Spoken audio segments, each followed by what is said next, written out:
السلام عليكم، شلونكم؟ يا رب تكونون بألف خير. أسرع وألذ موطة أو آيس كريم بالفواكه الطبيعية، طريقة كلش سهلة وبسيطة. عندي هنا تقريبا نص كيلو من الموز المجمد، وعندي جيمر وكريم شانتيه ملون أصفر ونكهة البرتقال.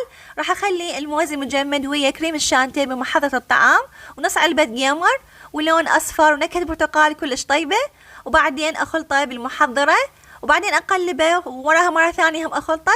وشوفوا شلون صار المزيج عندنا، يجنن مطاطي يعني مثل ايس كريم اللي ناكله. وحخليه بعلبة الحافظة واخليه بالفريزر ليلة كاملة.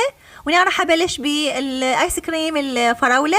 راح اخلط الفراولة بمحضرة الطعام بس هيك تنهرس، واضيف عليها كوب من كريمة الشانتيه ونص علبة او 3/4 علبة من الجيمر وملون احمر نكهة الفراولة، وهم اخلطه واخليه بعلبة الحافظة.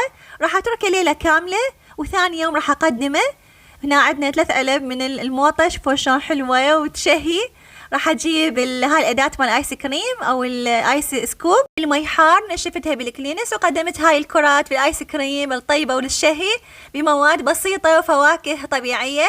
كلش اولادي حبوها، وقدمتها بالفستق الحلبي. تجنن، ان شاء الله تعجبكم وتجربوها اولادكم، وبألف عافية عليكم وفي امان الله.